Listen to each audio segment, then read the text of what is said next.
let's get right into it.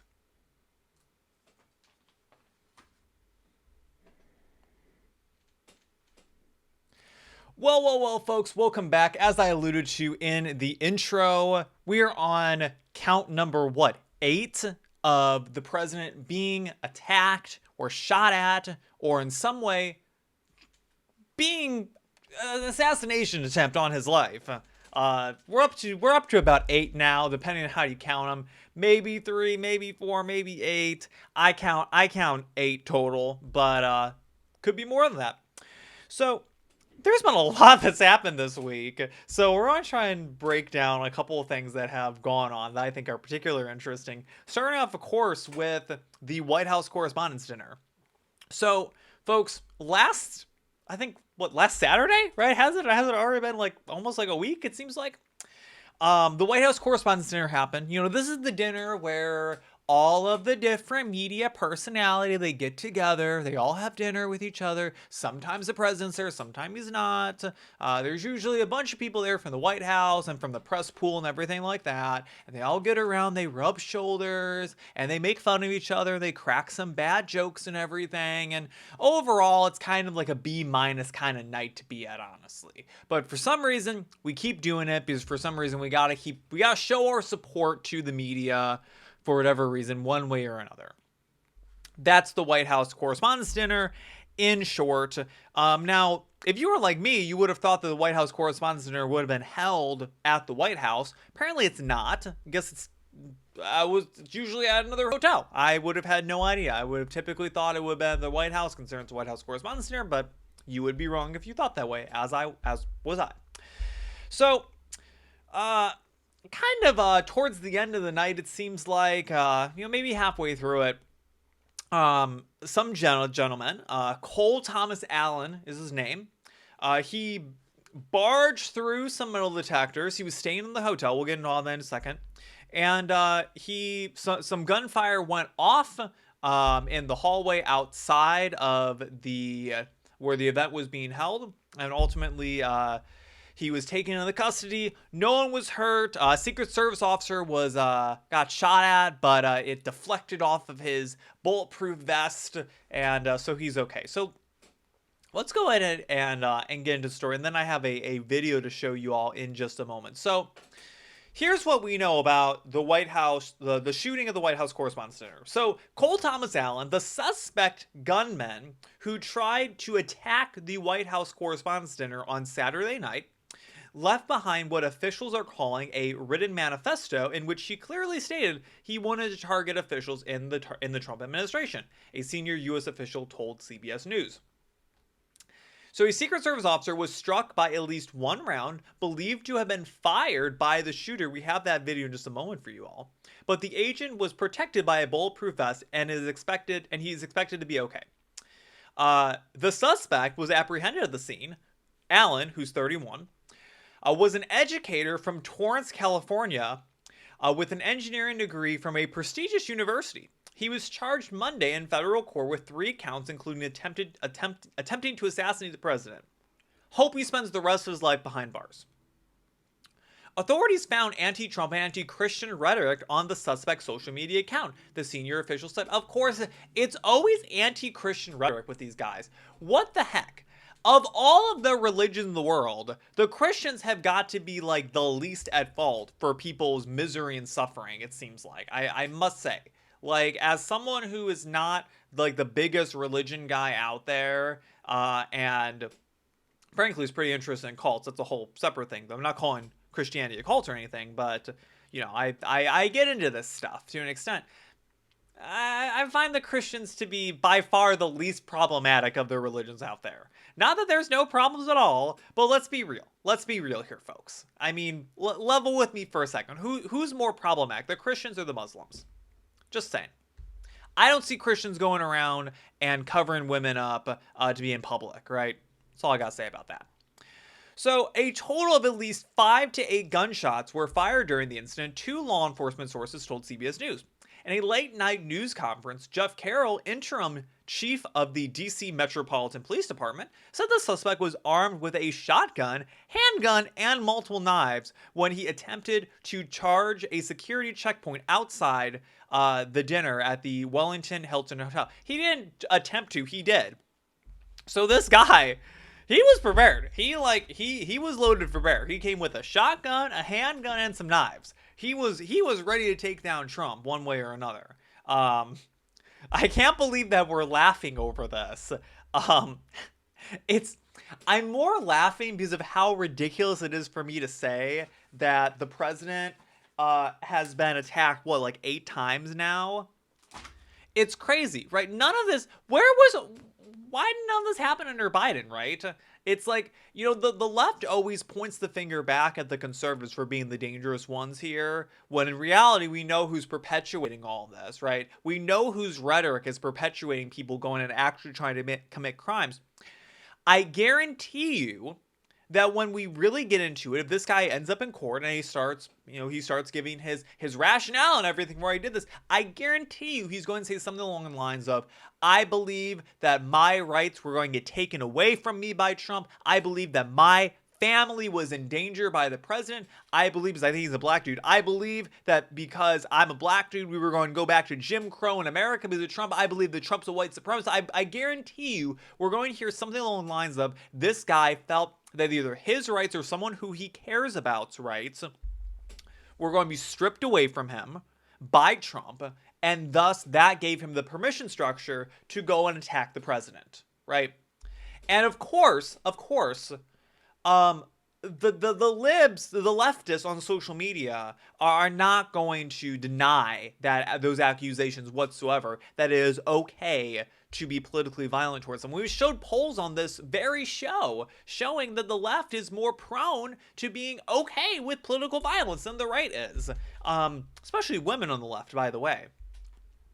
Not to throw shade at you women out there, but I'm just saying, these are the facts. So, that is the wrong picture. That was coming in just a moment. Sorry to show that. Whoa, my gosh. Here we go. Here's our right picture. My gosh. I got a lot of buttons from me, folks. It's hard to push the right one sometimes. I'm playing producer, host, and director all at once here, guys. So here's the guy on the floor. So I think this picture was posted by the president, and I laugh at this. Now, I don't think the president actually took this picture himself, but how funny would it have been if this guy is tied up on the floor and Trump's going up in a suit, bending over, taking a picture of this guy on the ground, handcuffed up and everything. That's just a fun image that I have in my head that I felt I wanted to share with you all. And now you all also have an image in your head of the big orange man squatting over this guy with his iPhone. So he said the suspect was a guest of the hotel.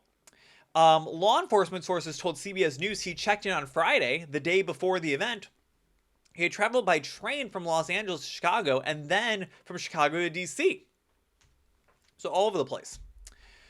So he was on the 10th floor.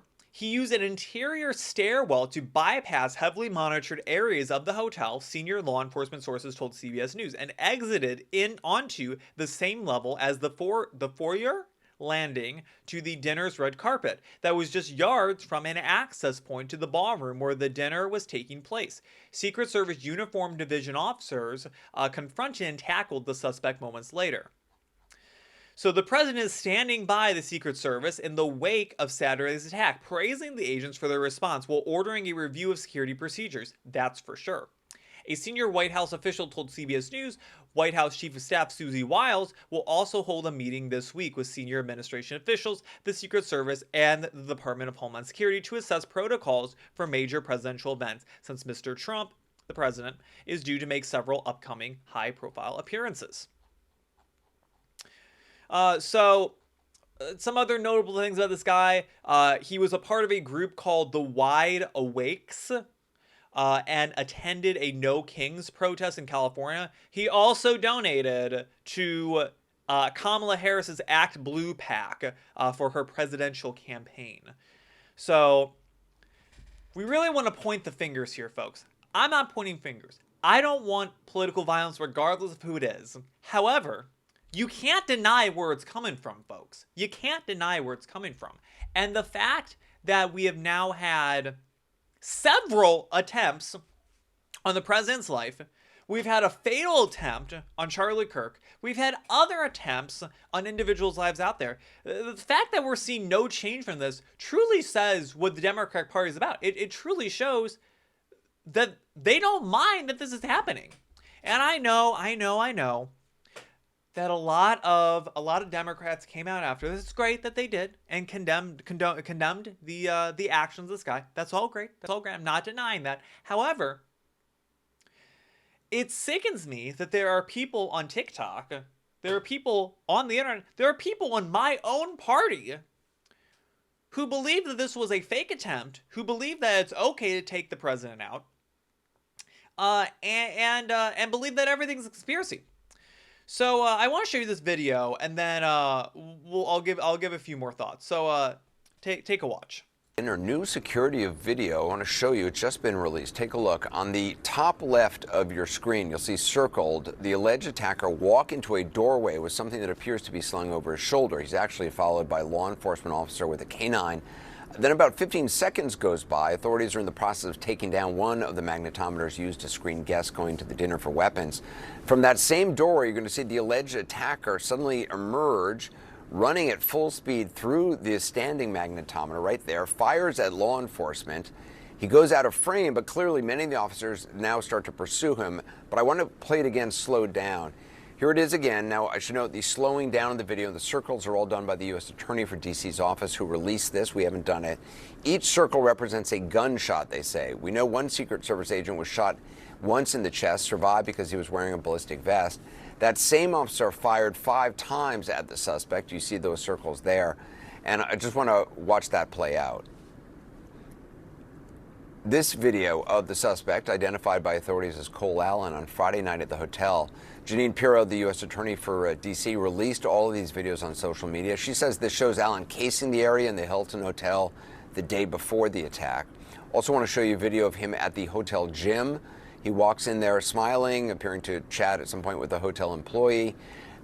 Then there's another video in a hallway. This one appears to be him heading back down the same hallway. The timestamp is 9:02.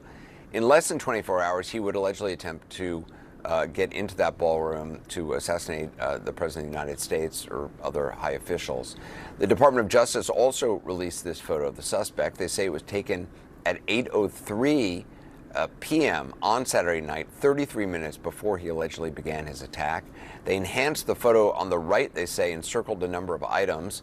I'm quoting now from the Department of Justice release. Item 1, appearing to be wearing a small leather bag, consistent in appearance with the ammunition-filled bag later recovered from his person. Item 2, a shoulder holster. Item 3, a sheathed knife consistent in appearance with one of the knives later recovered from his person. So that was a video from CNN, but you got the gist of it. I wanna take a look back at this video and just kind of scroll through it a little bit. So here, I'll go ahead and I'll go and mute it for y'all, so we don't have to listen to Anderson Cooper talk anymore. So what I think is interesting is you can see that there were agents around. So I've seen a lot of posts from people alleging how did this guy get into an event like this? How did this guy get that close to the president? Blah, blah, blah, blah. I was actually under the impression that this was a shooting that took place outside of the building. I thought this guy was on the street outside of it. I didn't actually realize that he was inside the building until I actually saw this video. So it just goes to show how news doesn't always disseminate down to even those of us who keep an eye on all this stuff. So I think that it makes a lot more sense. This guy was a guest of the hotel already, so he was already inside the building, right? That already gets past a whole bunch of security, right? I mean, there's no way you're going to get a gun into a hotel the day of the event. So it's actually pretty smart of this guy. Not that I condone the action of this guy at all whatsoever, but if we're digesting what went on, it's pretty smart with this guy that he went to the hotel the day before, brought all of his stuff in, probably, late at night or early in the morning, before anyone could really see what he was carrying in, or kept it very well wrapped up. And had in his hotel room, ready to go. He used an interior stairwell to get down. That's why you see him popping out. I'm assuming this is near where that stairwell is, popping out over here versus coming through one of these main entrances. You can also see that at this point in the event, pretty much all the guests have showed up. You can see they're packing up the metal detectors and everything. They're getting the area ready to be moved out as soon as the event is over with and the president's left the area. What I do think is interesting is that, I'm seeing 1, 2, 3, 4, 5, 6, 7, maybe 8 different security guards around here. I think it's fascinating that there's 8 guys all around this area, and he was able to just blow right past all of them, essentially. So if we scrub a little bit farther in, you can see he basically bum rushes this guy right here who's holding up this metal detector. Runs through, and then these agents start kind of shooting at him. We have other people who pop out from the stairwell, and this guy basically popped out of nowhere. It seems like this security agent, because they showed, it looks like there's a gentleman with a canine unit or something who kind of walks after him into that other little side hallway to see kind of what he's up to, and then he just flies out of there, runs through this metal detector, and I'm assuming that the shooting that we heard on the actual video that was released from the inside the White House Correspondents Dinner, I'm assuming that shooting was from actually the Secret Service agents and not from the actual gunman himself. So, because I initially watched the video, and if you watch the footage from inside the White House Correspondents' Dinner of Trump, you can see he's basically sitting there at a table. Gunshots go off, and it's not entirely clear what's going on. So that seems to be my feeling, is that the gunshots we heard were from the Secret Service agents, not from the shooter. Because my guess is the shooter's plan was to basically run into the room that the Correspondents' Dinner was at, and just basically start shooting at the stage in general, in the hopes that something would hit the president, which thank God it didn't. So I just think this is such a crazy thing. This is going on. This is such a crazy thing. This is happening in America. I cannot believe that Republicans are being targeted in this way. It's genuinely scary, right, to think about that. And, God bless the president for hanging in there with all this, because, I mean, he could have dropped out, right? He didn't have to run for re-election again, right, folks? But he did. And I'm big fan of Trump here in this channel. I don't love everything that he does, but Trump as a character, you gotta give him a lot of credit. I'm not always the biggest fan of Trump the politician, Trump the policymaker. Big fan of Trump the character, Trump the media personality that he is. So I do think this is a disappointment on Secret Service. I do think this is a disappointment that how are there not more agents monitoring the hallways? It seems like there was. I mean, here's the thing, folks. I don't want to get into speculation territory. This is what the conspiracy theorists do. Something happens and they go right down speculation lane, and they start coming up with all of these scenarios of why Secret Service is at fault. Who is at fault? We always have to point the finger at someone. From my perspective, folks, it seems like, yes, security was a little lax, but also it seems like they had it pretty well under control. I mean, they had a guy who looked like he was following him in another room, and basically just got run past all of a sudden. Probably was very surprising. He didn't have enough time to react. You had other agents who, I mean, this all happened so quickly. I mean, this guy basically popped out. They're not really paying attention. They're just putting away the metal detectors, and then he starts flying at them with a gun. A lot of things happened leading up to this that allowed this guy to even get past these agents. I think the question is, how far out is Secret Service going to have to start positioning people to keep them away from events? If they felt that the agents were positioned far enough away from the president to keep the event secure in this setting after everything happened in Butler, Pennsylvania. I mean, are we going to get into agents are now having to be positioned within the actual, every single floor of the hotel? I mean, I'd be interested to know how Secret Service practice will change after this event. I also just feel like, Secret Service having to deal with so much more than they previously had to deal with in the agency's existence right now, right? I mean, there's more unknowns that happen and more people wanting to attack the president than ever before in American history. At least that's my feeling. So it'll be interesting to see what they do moving forward. I don't totally put them at fault for what exactly what went on, but also I think that there are some things that could be changed. As to the conspiracy theorists out there who think that this was all made up by Trump in an attempt to basically wave through his White House ballroom, you're nuts. You're absolutely nuts. This was real. You saw it for yourself. I've seen a lot of people online posting this was all made up. This was a hoax, right? The reason why they're saying that is because it wasn't successful, right? Because there's no way that it could be real if the president actually got shot and killed, right? I mean, they even said this after Trump got freaking shot in Butler, Pennsylvania, where his ear got blown off. They said that was a hoax. They said that was made up, right? And I mean, there's no way that you could shoot an ear off a person like that from that far away. Let's be so real. Anyways. And it really just leads into a greater issue with the American public right now, in that if everything is fake, then nothing is real, right?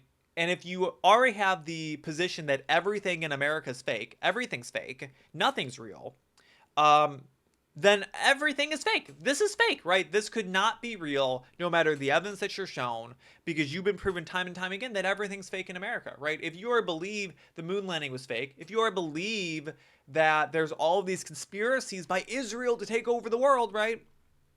This is fake also. Anything can be fake. And that goes for the Republicans and the Democrats, by the way. They have crazy people like this on both sides of the aisle. And I'll be the first to admit it.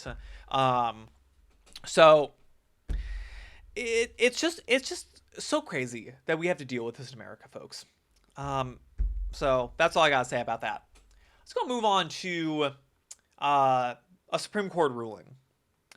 So the midterms are happening soon, folks. As you know, they're rolling right up upon us. November is almost here. I mean, I know it's only May Day, but midterms are almost here. And we got that to talk about in a moment. But Supreme Court came out with a decision that not sure if it means that the Republicans will have a majority in Congress, but they're definitely skirting closer to having a majority more long-term because of decisions like this. So the Supreme Court ruled on Wednesday that, that congressional districts drawn by race were not allowed. So let's walk through this. So after the 2020 census, Louisiana, who has 6 congressional districts, they drew a map in 2022 with only one majority black district. Okay? So black voters, who are about a third of the state's population, they sued the state of Louisiana under Section 2 of the Voting Rights Act. That's the VRA. So this bans voting practices that dilute minority voting strength based on race. Okay? Lower courts agreed with the 2022 map likely violating Section 2 and ordered Louisiana to redraw it. So this case made it all the way up to the Supreme Court. So in 2024, the state legislature created a second majority black district. So this allowed the election of another black Democrat, but prompted a new lawsuit from non-African American voters. They argued that the map was an unconstitutional racial gerrymander under the 14th Amendment's Equal Protection Clause because race was the predominant factor in drawing the lines. So a federal judge, I know this is complicated, folks, stick with me. So a federal three-judge court, so this is an appellate court, they blocked the 2024 map. So the Supreme Court took the case, heard arguments twice, once in 2025 and again in late 2025, and ultimately sided with the challengers. What the court held was that race-based redistricting is almost never allowed under the Constitution unless it serves a compelling interest and is narrowly tailored. So compliance with Section 2 of the Voting Rights Act is not a compelling interest that justifies predominant use of race in this case. So the 2024 map was an unconstitutional racial gerrymander because Louisiana's main goal was racial, to create a second majority black district to comply with the lower court's Voter Right Act ruling, rather than traditional districting principles or partisan goals. So that basically sums up what was happening with this case. Was basically Louisiana, and by the way, a lot of other southern states are dealing with this. Actually, pretty much every state in the country deals with this, in some capacity or another.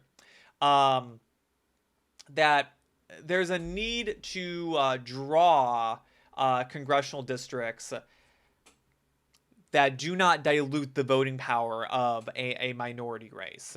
So overall, courts should focus more on evidence of present-day intentional racial discrimination rather than broad historical patterns. The majority noted huge changes since 1965, in that black turnout basically matches everyone else at this point. So the court did not strike down Section 2 entirely, but it significantly narrowed it. So Justice Thomas went further, arguing Section 2 shouldn't apply to redistricting at all. Gotta love Clarence Thomas. So what this means is that basically Republican states are free to draw their districts pretty much however they want. They still have some guardrails to follow, but it opens up the door to more Republican seats being formed. So this is great for Republicans because, well, let me tell you why. So it's always been my feeling that, President Trump's done a lot of good things, but it's always been my feeling that he will truly be remembered for his Supreme Court. And it is his Supreme Court. Make no mistake about that. The Chief Justice is John Roberts, and the court does rule against Trump time and time again. But it is Trump's court for how tremendous it has become in the recent years, with the appointment of his 3 Supreme Court justices. They're amazing picks, by the way. Hopefully a 4th soon enough if Justice Alito decides to retire, or even John Roberts. I would love to see John Roberts retire during Trump's years and put a really strong judge to take over that Chief Justice position. I think that would be great for the court going forward. So, but I mean, they've overturned so many, and they've ruled on so many great instances we've talked about on the show, that it really is Trump's Supreme Court. He is the one to thank for the court ruling in these ways. It couldn't have been done without him. So, but we get to a point where, according to Democrats, if we say not to draw congressional districts based on race, you must be a racist. So by accident, Hakeem Jeffries, the House Minority Leader, hopefully never Majority Leader, finally got it right for once, saying it is, quote, Trump's court, not the Roberts court, as I was saying. So Democrats think that white Americans, by and large, are racist, and thus the government must force white Americans not to be racist by creating racist districts. That's basically the position that states took pre this Supreme Court ruling. I don't get it. Neither do you folks. So the Democrats believe that you must draw congressional districts that are majority minority, or you're doing Jim Crow 2.0. Chuck Schumer, the Senate Minority Leader, said the Supreme Court decision was a return to Jim Crow. The idea that white people are trying to stop black people from voting in the United States is ridiculous. Take Virginia. The white candidate, Abigail Spanberg, won 90% of the black vote. The black candidate, Winsome Sears, won the majority of the white vote. The American people are not nearly as racist as Chuck Schumer wishes they were. Isn't that the truth? The reason he's upset is not because he believes that black people are discriminated against. It's because black people are disproportionately Democratic voters, and he believes that Democrat seats are going to disappear. That's called normal gerrymandering, a part of our process since the very beginning where the state legislature, state commission, or another body draws the districts within the state.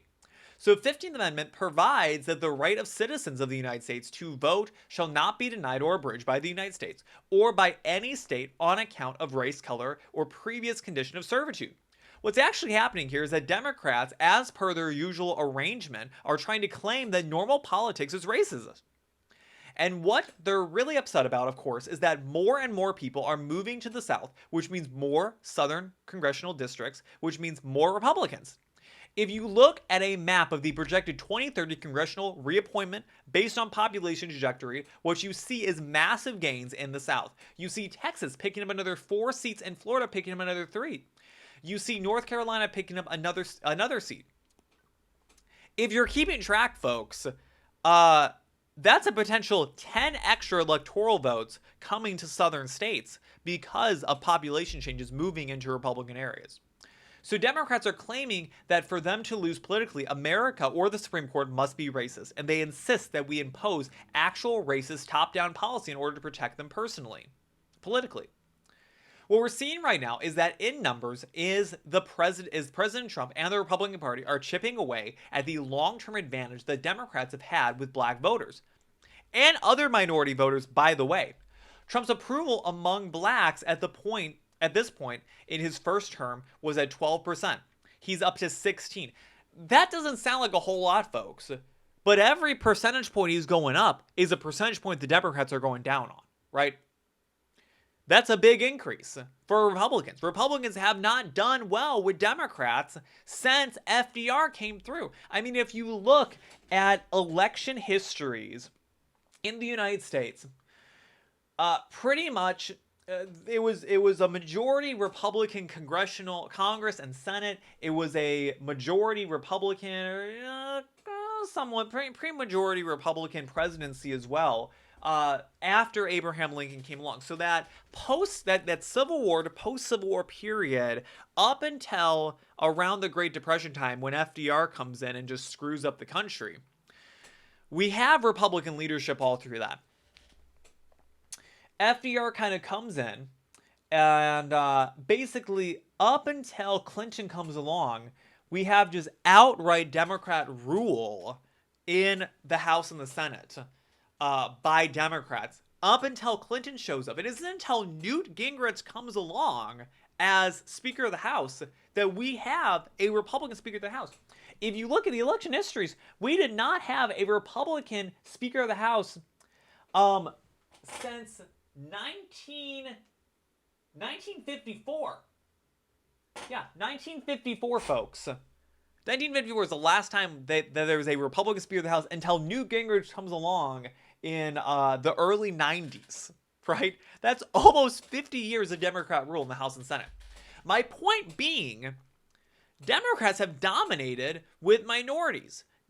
Democrats have dominated politically for quite a long time. And it isn't until recently that Republicans have really started chipping away at that majority in the kind of post-Clinton era. Every percentage points counts. Every single percentage counts, right? Everyone counts. It doesn't matter if you win by 51 points or by 100. What matters is that you won the election, right? Doesn't matter how much you win by. It doesn't matter that Trump won a narrow victory or a wide victory. It doesn't matter, right? It doesn't matter how many votes Trump won by. It matters that he won, right? It doesn't matter how much you win by. It just matters that you win. And what we're seeing here is that Republicans are slowly getting closer and closer and closer to winning more and more and more and more, especially when you're seeing these close House elections that are happening.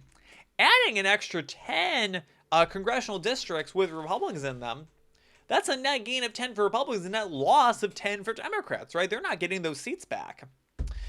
What does this mean for the midterms, folks? Well, I've got this image for you. This is from Kalshi. This is the betting market. What you can see is that there's been a blip I want you to look at that red line. That's kind of a third from the top. That bright red line, that is the prediction of Republican House, Republican Senate. It's currently at a 19% shot of that happening. Far and away, the majority opinion is that it's going to be a Democrat House, Democrat Senate, and then kind of in second place at 36%. So 9% lower. Democrat House, Republican Senate. This is what I think the midterms are going to actually effectuate. Is going to be a Democrat House or Republican Senate. However, you can see there's a blip that happened. You can see a blip on the Republican House, Republican Senate line. That is right after the Supreme Court ruling came out. That blip took the percentage up from I think 13 or 14% all the way up to 19% for a Republican House, Republican Senate, basically keeping what we have right now. It's just interesting to see how things change so fast, how people's opinions change so quickly. Now, do I think that this Supreme Court ruling is going to turn the tides for this election for Republicans? No, I don't. I still do believe that Republicans are going to lose the House in this election. God willing, they don't, but I think they will. We'll see as we start to get closer. Maybe there will be some more blips that happen. But what this will mean long term, though, is that Republicans are going to get more of a foothold in their majority power, right? Republicans are going to get more of a foothold in those safe red districts. And we're seeing the dwindling of these kind of purple districts where it could really go either way, right? I mean, I think that, I wrote a whole paper on this that's published on my Substack. You can go and find it if you. It's the only paper that I published on that.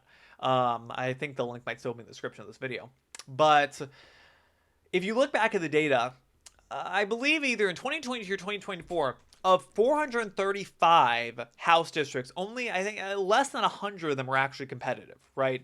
So about 3/4 of districts were already determined well before an election was even held. And it's dwindling down even more and even more, even more. And what this means for America's future is that less competition's happening. Now, what does that mean? Well, competition generally breeds a better product, but we might need to have a brief period of time where we have Republicans in charge for a while before we have competition come back into place. I mean, for the Democrats had essentially 40 to 50 years of a straight rule of the federal government to effectuate their agenda. I mean, that's how we got settled with so many of the policies that we're dealing with right now, that we're trying to undo them. So we might need some time with Republicans in the majority. Now, do I think it's really going to happen? I'm not so sure. But I can see the puzzle pieces being laid for that majority being slowly chipped away at. Let me know what you think of all this. So we're going to go ahead and wrap it up now. I think this is really interesting to see. I'm always amazed. I'm always so grateful for the Trump Supreme Court. I think that will prove long term to be great for Republicans in the long run. And we've seen a lot of really good cases come out of it. I'm worried for the direction that the safety of the president is going. I hope that he continues to be safe and does not get shot. We need him to be around for stuff. So I do not want to have a President J.D. Vance, God willing. But yeah, that's all we got, folks. We'll see you again next week. You have questions or comments about the show, tweet at me. If you have something you want me to cover on the show, tweet at me also. Let me know what you want to see on this show. And with that, I'll see you all around. I know the show is coming out a little bit later than usual. This is our special May Day edition. Took a little bit longer to get out today, but we had to get one out for you either way. But we'll try and be back next Friday at our normal time. Normal place, normal time. And with that, folks, I will see you all in the next one. Peace out.